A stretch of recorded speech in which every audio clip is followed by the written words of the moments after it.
In today's video, I'm going to teach you how to create a report in Pipedrive Insights. We'll keep this simple and clear so you can follow along without any guesswork.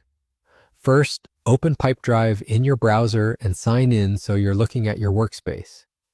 If this is your first time exploring reporting in Pipedrive, don't worry. Insights is designed to be approachable while still giving you powerful options to understand your pipeline and performance. Once you're in, head straight to the Insights section. This is where all your analytics live. From here, click Create and then choose Report. Pipedrive will ask you to choose an entity and a report type. Think of the entity as the kind of data you want to analyze. For example, you might focus on deals, activities, leads, organizations, or people, depending on what question you're trying to answer.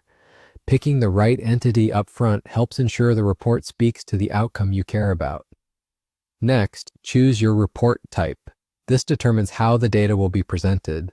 Some types are better for trend analysis over time, others for comparisons between teams or stages, and some are most useful when you just need a clean list of records with key fields. If you're not sure which to pick, start with a format that mirrors how you normally explain your results.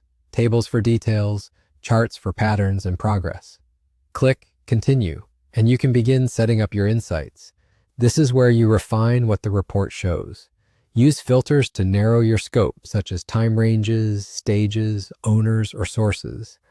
Filters keep your results focused and prevent noise. Then choose how the data should be grouped and measured. Grouping by stage, owner, or month can make patterns obvious, while measures like count, value, or conversion rates reveal performance. Be intentional here. 1 or 2 meaningful groupings usually beats a crowded layout. As you adjust fields, pay attention to the date you're anchoring on, created date, won date, or activity due date, because it changes the story your report tells. Also, make sure the fields you rely on are kept accurate in your CRM. Strong reports come from consistent data entry.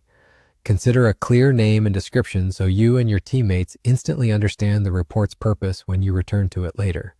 And that's it. Once you've chosen your entity, selected your report type, and tailored the filters and grouping, you're done.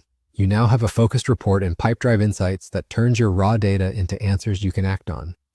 Thanks for watching, and enjoy exploring your insights.